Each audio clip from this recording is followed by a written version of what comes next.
Polres Metro Jakarta Selatan menetapkan 4 orang tersangka dalam kasus bungkus night yang rencananya digelar di tempat spa di kawasan Jakarta Selatan. 4 orang tersangka merupakan direktur serta para staf yang bekerja di tempat spa tersebut.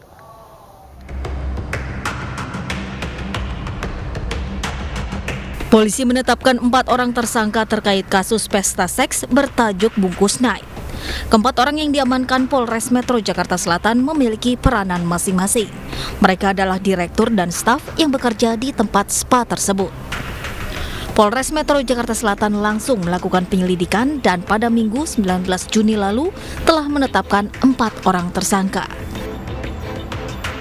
Maka kami dari Polres Metro Jakarta Selatan sudah melakukan penyelidikan terhadap peristiwa tersebut dan kemudian kami mendalami.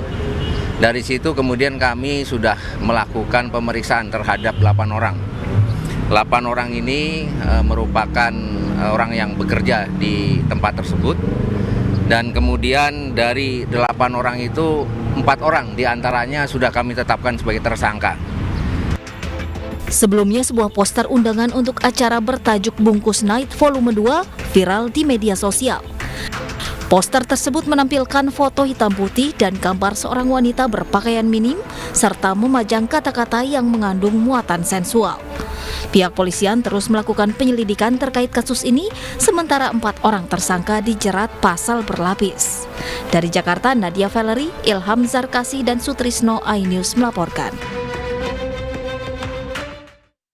Mengapa prostitusi mulai berani terang-terangan? Kami akan membahasnya dengan Kasat Reskrim Polres Jakarta Selatan AKBP Ridwan Soplanit dan pengamat sosial Devi Rahmawati.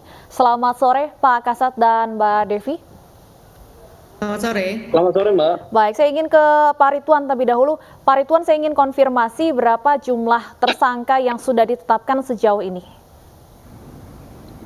Iya, sampai dengan sore hari ini kita sudah ada penambahan lagi 1 tersangka, sehingga yang sudah kita tetapkan sebagai tersangka terdiri dari 5 orang, Mbak. Demikian. Baik, 5 orang ini apa saja Pak peranannya atau statusnya? Iya, dari 5 orang tersangka ini mereka melakukan peran masing-masing dalam satu rangkaian, mulai dari persiapan mendesain, memberikan ide, mendesain, sampai dengan mereka melakukan kerjasama dengan yang mengupload, dan sampai dengan penyebaran terkait dengan kegiatan yang akan berlangsung, yang seperti kita temukan di medsos maupun di Instagram. Demikian, Mbak. Baik, Pak Ridwan, sebenarnya seperti apa modus yang dilakukan oleh mereka, Pak? Ini sebenarnya tempat pijat seperti biasanya, cuman ada kerjasama antara panitia penyelenggara dengan beberapa orang sebagai pemilik tempat atau manajemen di dalam untuk melakukan kegiatan yang dimaksud. Jadi kegiatan-kegiatan yang sesuai dengan undangan atau pemberitahuan yang diedarkan, yang disampaikan seperti bungkus naik itulah yang pada akhirnya dipertemukan pada suatu tempat dan waktu untuk melakukan berupa pesta dan yang sifatnya menyimpang atau kesusilaan yang dilakukan dalam kegiatan tersebut. Baik, saya ingin ke Mbak Devi Rahmawati. Mbak Devi, kalau kita lihat pelaku berani terang-terangan mempromosikan prostitusi ini melalui media sosial. Bagaimana Anda melihat fenomena ini? Ya, pertama apa yang ditampilkan melalui poster tadi itu sebenarnya menjadi sebuah tanda atau simbol bahwa telah terjadi pergeseran sosial di masyarakat kita. Kita tahu dulu hal-hal yang terkait dengan seksualitas biasanya bersifat tertutup. Namun sekarang itu bisa didemonstrasikan secara terbuka tanpa malu-malu lagi. Yang kedua adalah memang pemanfaatan medium digital itu juga digunakan oleh para pelaku bisnis bawah tanah seperti prostitusi karena kemudahan dalam upaya mencapai jumlah yang melihat dalam ukuran yang besar itu lebih mudah dan murah menggunakan teknologi digital. Tapi hal tersebut juga rupanya kita perlu apresiasi teman-teman kepolisian. Ini adalah praktek dari modern policing 4.0 yang nyata bagaimana justru kekuatan digital yang juga sangat terbuka bagi siapapun untuk bisa mengawasi ini dilakukan dengan sangat baik oleh aparat, sehingga kemudian apa yang ditampilkan di poster tersebut tidak jadi terwujud. Sehingga yang ketiga adalah poinnya memang masyarakat dalam hal ini harus, kalau kita merasa bahwa apa yang ditampilkan dalam poster tersebut adalah sesuatu yang bertentangan dengan standar moral dan juga budaya sosial kita, maka sudah seyogyanya kita bekerja sama membantu aparat terus menjadi CCTV sosial kita, agar kalau ada hal-hal yang demikian yang memang sekarang didemonstrasikan dengan secara terbuka, langsung kita laporkan kepada aparat agar bisa cepat dituntaskan seperti apa yang kita lihat pada hari ini.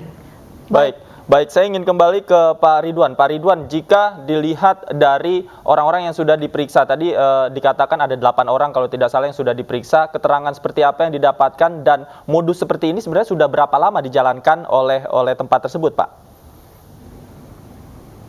Iya, jadi hasil keterangan yang kita dapat untuk mereka menyampaikan bahwa untuk volume 1 ini volume 2 berawal dari volume 1 yang masih kita melakukan pendalaman maupun pengembangan terkait keterangan ini. Jadi sebelumnya sudah ada kegiatan volume 1 yang secara tersembunyi yang mereka sudah lakukan. Demikian, Mas.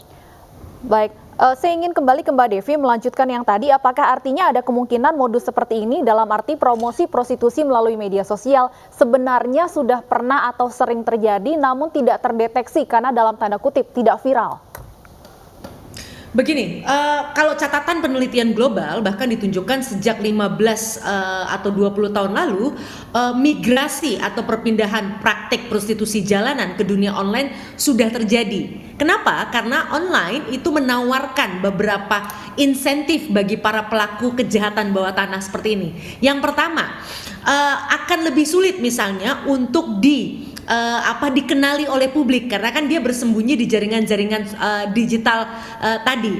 Lalu yang kedua, bagi para pelakunya tanda kutip akan lebih mudah terhindar dari stigma. Kalau Anda di jalanan akan lebih mudah Anda kemudian diketahui orang sehingga kemudian menimbulkan stigma. Lalu yang ketiga, Anda akan lebih mudah bersembunyi sebenarnya dari jeratan hukum, karena bisa saja ketika misalnya Anda menggunakan tadi poster-poster yang jelas-jelas ada tulisan seksnya, dalam penelitian global para pelakunya akan mengatakan begini, oh itu kan hanya fantasi saja, itu kan kami hanya main-main saja dan sebagainya begitu. Tapi alhamdulillah dalam konteks Indonesia, kepolisian kita sudah menunjukkan kecerdasan untuk mampu menjerat mereka.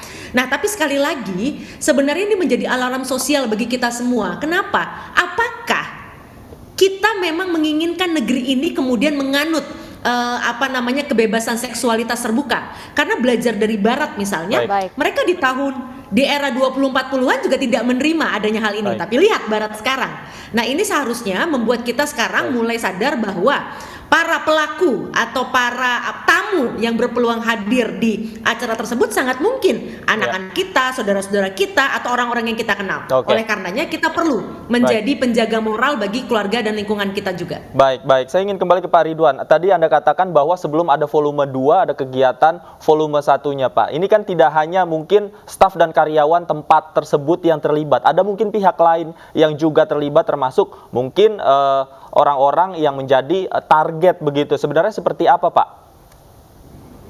Iya, jadi seperti disampaikan, memang tempat ini terselubung dengan tempat pijat seperti biasanya, tapi sudah kita lakukan investigasi kita, kemudian pendalaman terkait dengan saksi maupun yang sudah kita tersangkakan, bahwa memang kegiatan ini lewat undangan-undangan digital itu yang akhirnya pertemuannya secara tertutup melakukan pesta kecil, kemudian sampai dengan berhubung dengan seks yang dilakukan di situ.